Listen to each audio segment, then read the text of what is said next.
Brave Leonard here, and welcome to episode number 1, the very first episode of a brand new series on the channel. Today, we are starting something that is not Pokemon related, which is quite strange. We don't very often do things that aren't Pokemon related. Today, we are starting Phoenix Wright Ace Attorney, which is one of my favourite series of games, and I completely forgot that there is no music on this intro screen, so it sounds really boring to you guys. But if you're excited for this new series starting, then please leave a like, comment and subscription so you don't miss anything down below.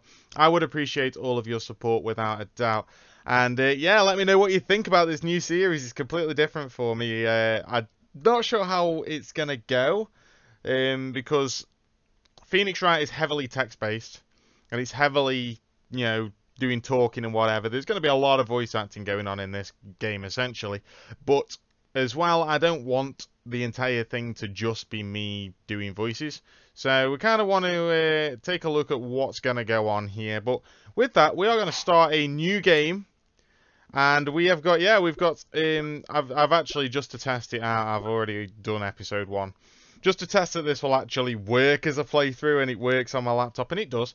So, yeah, we're going to go from episode 1, the first turnabout. Like I say, if you're excited for this, like I am, there's the music. There's the music.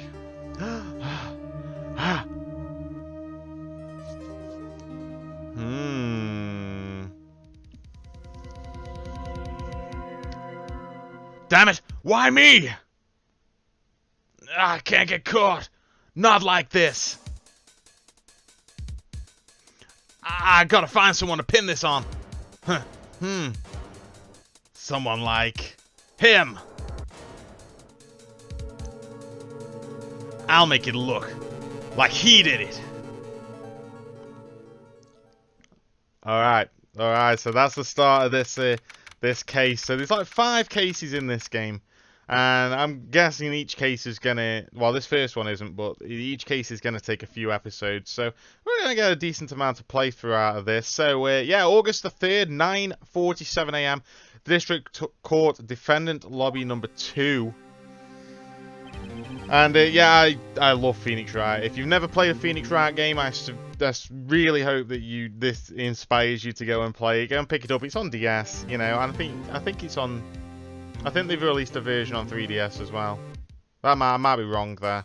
Or on some sort of console later on. Wii U maybe? I don't know. But here's our main protagonist. We're not going to see, I don't think, at the moment. But I need a... Boy, am I nervous. And then here's our little boss character. Right. Oh, hi, Chief. I'm glad I made it on time. Well, I have to say, Phoenix, I'm impressed. Not everyone takes on a murder trial right off the bat like this. It says a lot about you. And your client as well. Thanks. Actually, it's because I owe him a favor. A favor? You mean you knew the defendant before this case? Yes. Actually, I kind of owe my current job to him. He's one of the reasons I became an attorney. Well, that's news to me. I want to help him out any way that I can.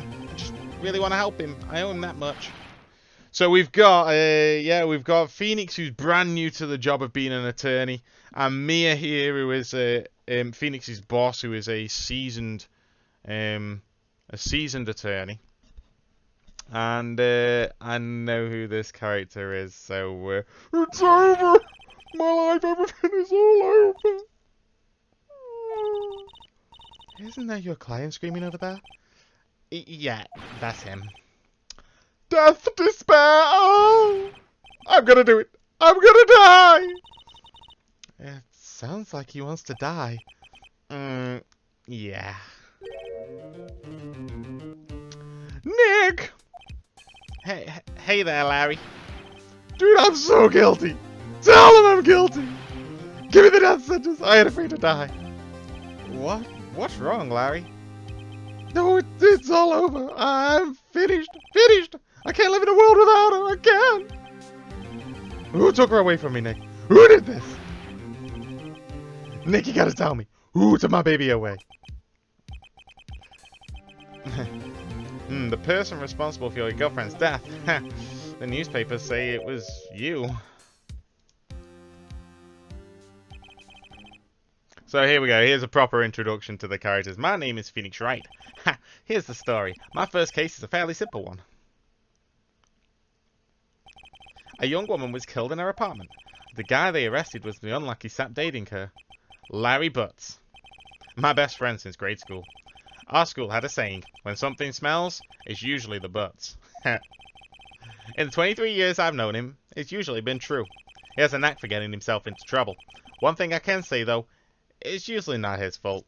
He just has terrible luck. But I know better than anyone. He's a good guy at heart. And I owe him that. And I owe him one. Which is why I took the case, to clear his name. And that's just what I'm gonna do. So yeah, there's the introduction to the case. Like I say, I don't want to read through everything in it, because it does get quite a lot of faff when it comes to Phoenix Wright games. But this first one, I'm just trying out some voices and whatever. The court is now in session for the trial of Mr. Larry Butts. The prosecution is ready, Your Honor. There you go, trying out some voices. The defense is ready, Your Honor. Mr. Wright, this is your first trial, is it not? Yes, Your Honor. I'm a little nervous. Your conduct during this trial will decide the fate of your client. Murder is a serious charge. For your client's sake, I hope you can control your nerves. Thank you, Your Honor. Mr. Wright, given the circumstances, I think we should have a test to ascertain your readiness. Yes, Your Honor. Handshaking, eyesight fading. So we're nervous at the start of this, which you would be at the start of your first trial, wouldn't you? Like, you're literally, somebody's life depends on you right here. So, yeah. The test will consist of a simple few questions. Answer them clearly and concisely. Please state the name of the defendant in this case. Well, the defendant is Mr. Larry Butts, over here. The defendant, well, that's Larry Butts, Your Honor. Correct. Just keep your wits about you and you'll do fine. Next question. This is a murder trial. Tell me, what is the victim's name? I know this one. Glad I read the case report cover to cover so many times. It's, No way, I forgot. I'm drawing a total blank here. Phoenix, are you absolutely sure you're up to this? You don't even know the victim's name. Oh, the victim, of course I know the name. I just forgot temporarily.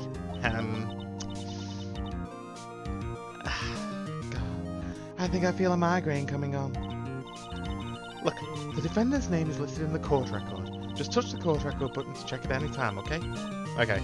So, yeah, we've got to... So for this one, we've got to prove that we can actually use the court record. So we've got to head into the court record here. We've got an attorney's badge. No one would believe I was a defense attorney if I didn't carry this. And then we skip over here, and her name is Cindy. Cindy's autopsy report. She died on the 31st of July between 4 and 5 p.m. with loss of blood due to blunt force trauma. So, yeah. Let's see. Hang on. Profiles. Here we go. Cindy Stone. The victim in this case, a model. She lives in an apartment by herself. So there we go. I almost clicked cinder block then. So we'll go for Cindy Stone. The victim's name is Cindy Stone. Correct. Now tell me, what was the cause of death? She died because she was... She was hit with a blunt object, Judge. Correct. You've answered all my questions. I see no reason why we shouldn't proceed. You seem much more relaxed, Mr. Wright. Good for you. Yeah. So yeah, there's Phoenix Wright. I forgot to actually introduce Phoenix to you. That's Phoenix, sweating profusely. You'll see that quite a lot during the playthrough. Very well then. First, a question for the prosecution, Mr. Payne. Yes, Your Honor. As Mr. Wright just told us, the victim was struck with a blunt object. Would you explain to the court just what that object was? The murder weapon was the statue of the thinker that was found lying on the floor next to the victim. I see, the court accepts it into evidence. So we've got a statue added to the court record as well, submitted as evidence by Prosecutor Payne.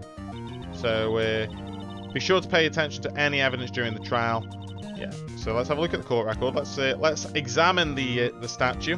The statue in the shape of the thinker. It is rather heavy. All right. Yeah, we know. We've just done that. All right. So, Mr. Payne, the prosecution may call its first witness. The prosecution calls the defendant, Mr. Butts, to the stand. And then, yeah, so we've got to pay attention. We don't want to miss anything. And, yeah, we've got to go through what's going on here. Mr. Butts, is it not true that the victim had recently dumped you? Hey, watch it, buddy. We were great together. We were Romeo and Juliet, Cleopatra and Mark Antony. Didn't they all die? I wasn't dumped. She just wasn't taking my calls or seeing me. Ever. What's it to you, anyway? Mr. Butts, what you describe is generally what we mean by being dumped. She completely abandoned you and was seeing other men. She just returned from overseas, one of them the day before the murder. What do you mean, one of them? Lies, all lies. I don't believe a word of it. It's really not the right voice for Larry, but whatever. I could have used that voice for somebody else. I may change it. You ran out the victim's passport. According to this, she was in Paris until the day before she died. Alright, so we've got the passport as well. That's going to show that she was stamped in at Paris. Yeah, victim apparently arrived home from Paris on the 30th of July, the day before the murder. So, that's fair enough. Fair enough, okay. Oh, no way. The victim was a model, but she did not have a large income. It appears that she had several sugar daddies. Daddies? Sugar? Yes, older men who gave her money and gifts. She took their money and used it to support her lifestyle. Dude! You can clearly see what kind of woman this Miss Stone was. Tell me, Mr. Butts, what do you think of her now? Yeah. Right. I don't think you want him to answer that question. Yeah, Larry has a way of running his mouth in all the wrong directions. Should I? Yeah, I'll stop him from answering.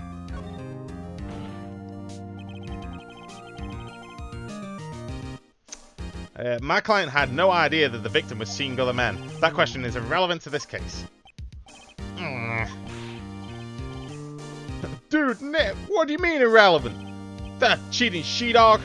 I'm gonna die. I just dropped dead.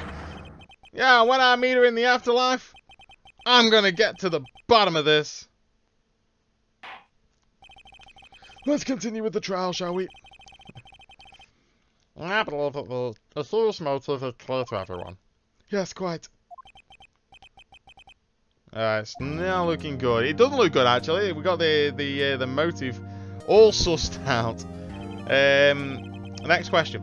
You went to the victim's apartment on the day of the murder, did you not? Did you or did you not? Well, maybe I did. Maybe I didn't. Oh, he went. What do I do?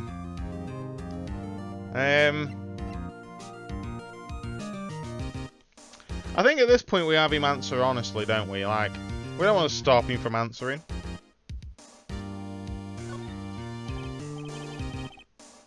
Let's send him a signal. Tell the truth. Yeah, I was there. I went. Order! Well, Mr. Butts. Dude, chill, dude. She wasn't home, man, so like, I didn't see her. Oh, God. His objection is awful. And that was the first objection of the playthrough. I just played that out.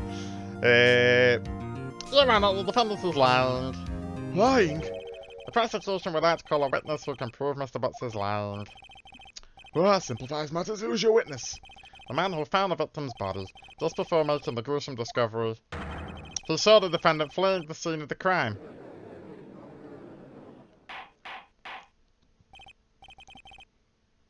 Order in the court! Mr. Payne, the prosecution may call its witness. Alright, so we're going to get our first witness here. On the day of the murder, my witness was selling newspapers at the victim's building. Mr. Frank saw it. I'm willing to believe he must have saw it then. What voice did I just give him, like right at the start of the episode? Because I can't remember already. There's been so many voices so far already. This is going to be a tough playthrough for me to get my head around. Like Mr. Sorrell, you sold the newspaper subscriptions. Is this correct? Oh yes, newspapers, yes. Mr. Sorrett, you may proceed with your testimony. Please tell the court what you saw on the day of the murder. Alright, so we got our first witness account here. So let's see what we've got. What we're working with here. I was going door to door selling subscriptions when I saw a man fleeing an apartment. I thought he must be in a hurry because he left the door half open behind him. Thinking it was strange, I looked inside the apartment. Then I saw her lying there, a woman, not moving, dead. I quailed in fright and found myself unable to go inside. I thought to call the police immediately. However, the phone in her apartment wasn't working. I went to a nearby park and found a public phone. I remember the time exactly. It was 1 p.m. The man who ran was without a doubt the defendant sitting right over there. Alright. So straight away I can see a bunch of holes in that statement just because we've looked at the court record already. So yeah, I can see a bunch of holes in there. So obviously Phoenix is Incidentally, why wasn't the phone in the victim's apartment working? Your Honor, at the time of the murder, there was a blackout in the building. Well, is the phone supposed to work during a blackout? Yes, Your Honor. However, some cordless phones do not function normally. The phone that Mr. Sorrett used was one of those. Your Honor, I have a record of the blackout for your perusal. Alright, so we've got the blackout record as well that we can have a look at in a second. You may begin your cross-examination. Alright, this is it. The real deal. What exactly am I supposed to do? Alright, you expose the lies in the testimony the witness just gave. Lies? What? He was lying? Your client is innocent, right? Then that witness must have lied in his testimony. Or is your client really guilty? How do I prove that he's not? You hold the key. It is in the evidence. Compare the witness's testimony to the evidence at hand. There's bound to be a contradiction in there. First, find contradictions between the court record and the witness's testimony. Then, once you've found the contradicting evidence, present it and rub it in the witness's face. Okay. Alright, so we've got to do our first cross-examination here. So let's have a look what we've got, what we're working with. So, I was going door to door selling subscriptions when I saw a man fleeing an apartment. Okay. Sounds fine. What you can do, you can present evidence to contradict something, or you can press against something. So you see at the bottom right, in the bottom right hand corner, you've got press and present. Yeah, you can do one of those two things. So press will give you extra information. So let's just press, and we'll see what it does. In the man leaving the apartment a homicide, I find it odd that you would take notice of him. I don't know. He just seemed strange to me, that's all. Like he was mad, and yet frightened at the same time. Just like a criminal fleeing the scene of a crime.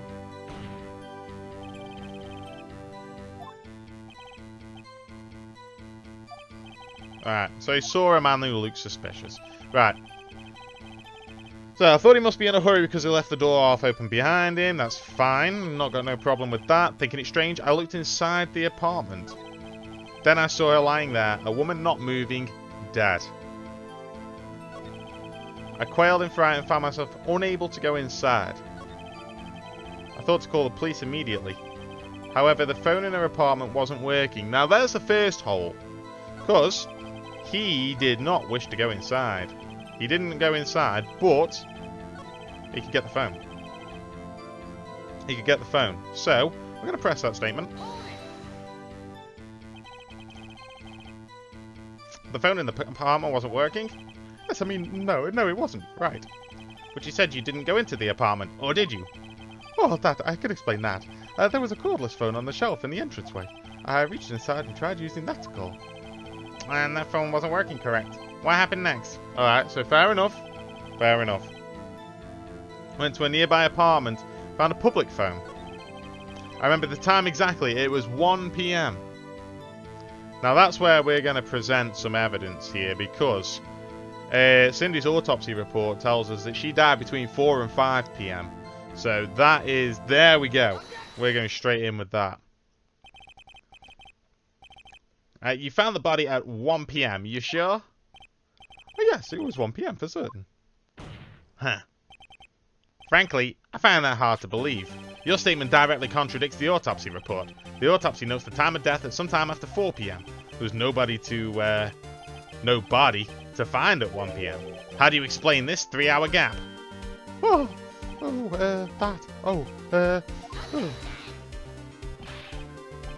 It's trivial. The witness merely forgot the time. After his testimony, I find that hard to believe. Mr. Sarwit, why were you so certain you found the body at 1 PM? That's a really good question. Great job, Wright. Way to put him on the spot. That's all you have to do. Point out the contradictions. Like always, lies always beget more lies. See through one, and that whole story falls apart. Alright. I remember now. Oh, would you care to give your testimony again? Right, so let's see what he's got going on this time. The time of discovery is the witness testimony now. You see, when I found the body, I heard the time. There was a voice saying the time. It was probably coming from the television. Oh, but it was 3 hours off, wasn't it? I guess the victim must have been watching a video of a taped program. That's why I thought it was 1 PM. Terribly sorry about the misunderstanding. Okay, fair enough. So he's heard a voice saying it. He's heard a voice saying it now. Which I'm pretty sure we can come across something. So he heard the time. Okay, fair enough. Some clocks do speak the time. There was a voice saying the time. It was probably coming from the television. Now what I want to do here is have a look, because this blackout is the entire electricity from noon to 6 PM. So I'm going to present that on that statement. Hold it right there. The prosecution has said there was a blackout at the time of the discovery, and this record proves it. Oh. You couldn't have heard a television or a video. The defense has a point. Do you have an explanation for this, Mr. Sarwit? No, I find it quite puzzling myself. Quite. Wait, I remember now. Mr. Sarwit, the court would prefer to hear an accurate testimony from the very beginning. These constant corrections are harming your credibility. That's really difficult to say in a voice. Constant corrections. Patton, you seem rather distraught. Oh, my apologies, Your Honor. It must have been the shock of finding the body. Very well, Mr. Sarwit. Let's hear your testimony once more, please. Okay, hearing the time this time. Let's see what's going on here. Actually, I didn't hear the time. I saw it. There was a table clock in the apartment, wasn't there? Yeah, the murder weapon. The killer used it to hit the victim. That must have been what I saw. You saw a clock? I guess that would explain it. Alright, so he saw the clock. Alright. Let's just take a quick look based on this.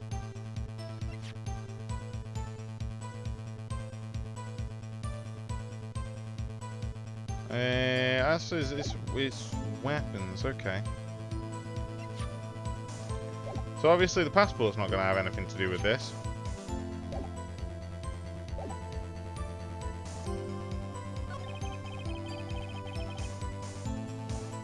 There was a table clock in the apartment, wasn't there? Yeah, the murder weapon, the killer used it to hit the victim.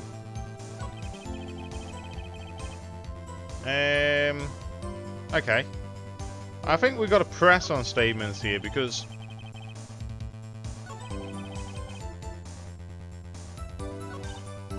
Okay. Now find the contradiction. I think we've got to press on statements here. So we want to press on this table clock.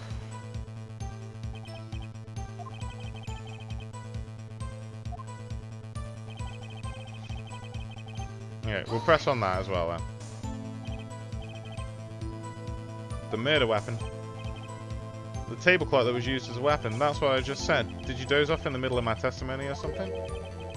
Something's fishy here. So, alright, so... I mean... This doesn't... This is the murder weapon. So, it's not a clock. Or it's not a... yeah. It's not a clock. It's not got any clock face on it, so... Wait just a moment. The murder weapon wasn't a clock. It was this statue. Now how is this supposed to be a clock? No, you with your objections and your evidence. Who do you think you are? Just answer the question, Mr. Sarwick. Hey, I saw it there, okay? That's a clock. Your Honor, it's a mouth. Yes, Mr. Payne. As the witness statements, this statue is indeed a clock. The neck is a switch, you just tilt it and it says the time out loud. As it doesn't look like a clock, I submitted it as a statue. My apologies. I see. So the murder weapon was a table clock after all. Well, Mr. Wright, it appears that the witness's testimony was correct. This is a clock. Do you have any problems with his testimony now? I do. I do. Your Honor, there's a gaping hole in the witness's testimony. The only way he could have known the weapon was a clock is to hold it in his hand. Yet the witness testified that he never entered the apartment. Clearly a contradiction. Indeed. The witness knew it was a clock because he went into the apartment. You're lying. You were inside the apartment on the day of the murder. Oh yeah, prove it. Prove I went in there. Whatever that voice that I just did was, it really messed up my throat in like just ridiculous fashion. I'll do better than that. I can prove you were the one who killed her. You struck her with the clock, and the shock of the blow triggered the clock's voice. That was the sound you heard. Order in the court. Intriguing. Please continue, Mr. Wright. Yes, Your Honor. Mr. Sarwick. The sound must have left quite an impression on you. Understandable, since the murder weapon spoke just as you hit the victim. That voice was burned into your mind. That's why you were so certain about the time. Well, what's the meaning of this? This is all baseless conjecture. Baseless? Just look at the witness's face. Will the witness care to elaborate? Did you strike the victim with the clock? I never. Look, the clock. No, I mean, I saw her. Oh, he's got no hair. That's a toupee. Shut up! Shut up! Shut up! Shut up! I hate you! It was him, I tell you. I saw him. He killed her, and he should be burned. Burn! Give him death!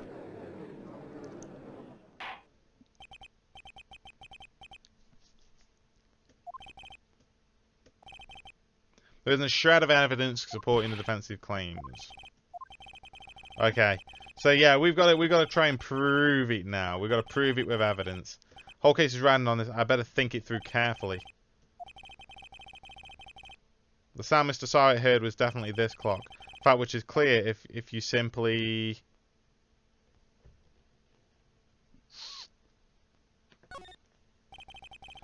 Let's sound the clock now, here in this court. Your Honor, may I have the clock? I ask the court to listen very carefully.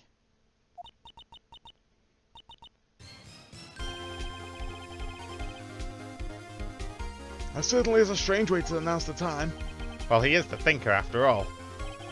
So you've heard the clock. What are your conclusions, Mr. Wright?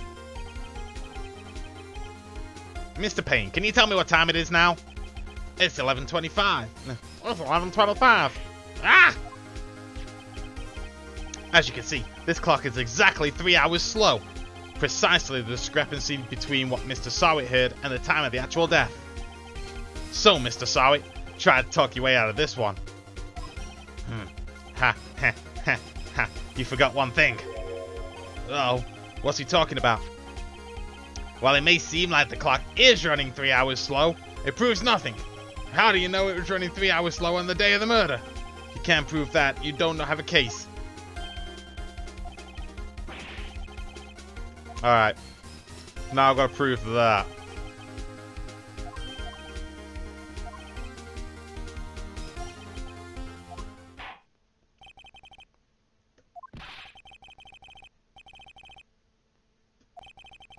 Okay, they treat me like a criminal. A criminal! You lawyers are all the same. Ah, I almost had him. Sorry, Larry. I failed you. There's nothing I can do about it now.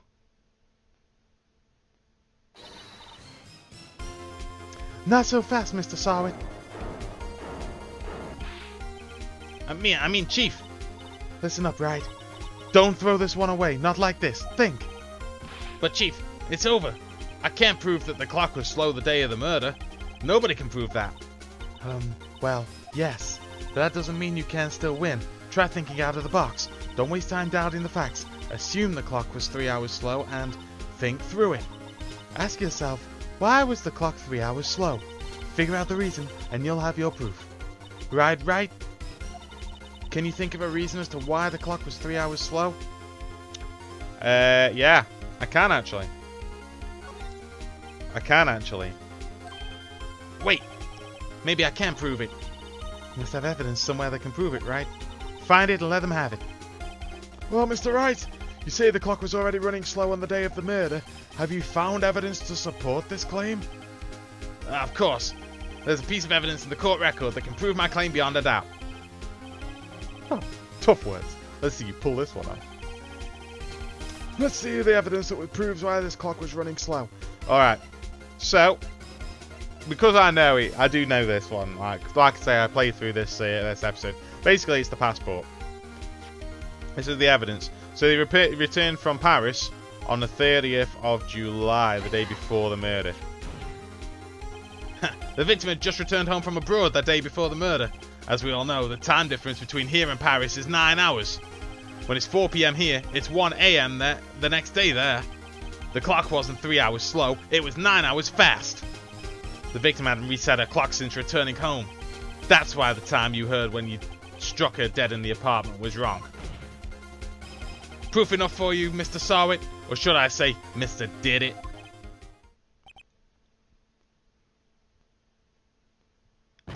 It just foams at the mouth and falls over. This is why I love Phoenix Wright. He doesn't take himself seriously in the slightest.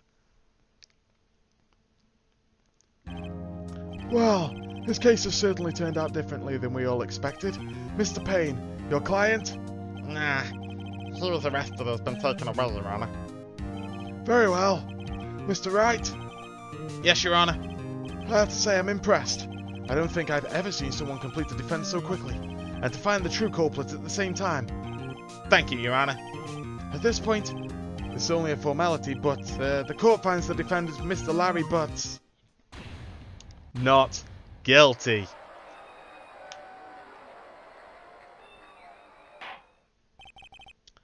And with that, the court is adjourned. It turns out that Frank Sorrett was a common burglar. He posed as a newspaper salesman to check and see when people were out of the house. That day, when Larry went to her apartment, the victim wasn't home. After he left, Mr. Sorrett let himself in to do his dirty work. While he was searching her place, the victim returned. Flustered, Mr. Sorrett grabbed the nearest blunt object he could find.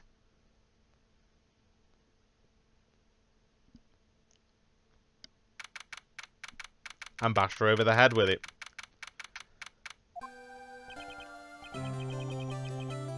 So we've won our first case, which is obviously it's just a tutorial, so it's not that difficult to win, but right, good job in there.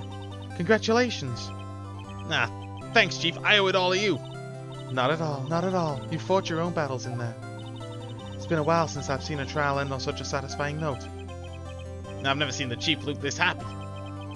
If she's this glad, imagine how Larry must feel. My life is over. Larry, you're supposed to be happy. What's wrong now? Oh, Nick. Don't worry about me. I'll be dead and gone soon. Good. Good. No, wait, no. Bad. Larry, you're innocent. The case is closed. Huh? But my Cindy Windy's gone, man. Gone forever.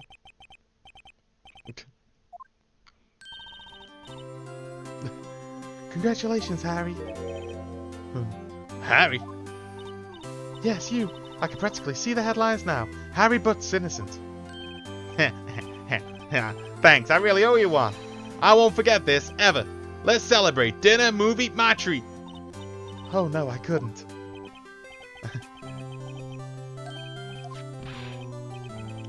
Here, take this. It's a present. A present? For me? Wait, wasn't it the evidence that, Actually, I made this clock for her. I made one for her and one for me. Really? You? You made this? Well, thank you. I'll keep it as a memento. Yo, Nick, can you believe it? I was so into that chick, and she was just playing me for a fool. Don't that make you just want to cry? Are you so sure? Excuse me? I think she thought quite a lot of you in her own way. Nah, you don't gotta sympathize with me. It's okay. I'm not just sympathizing, really. Isn't that right? Don't you have something to show your friend? Something that proves how she felt about him? Huh? Oh, yeah, right. What the heck is she talking about? Alright.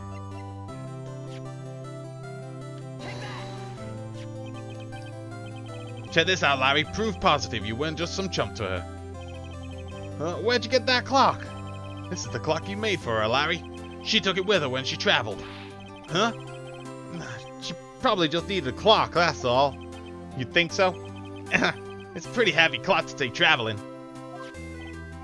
Well, make of it what you will. Hey, Nick. I'm glad I asked you to be my lawyer. Really, I am. Thanks. Alright. Right? I hope you see the importance of evidence now. Also, hopefully you realize things change depending on how you look at them. People, too. We never really know if our clients are guilty or innocent. All we can do is believe in them.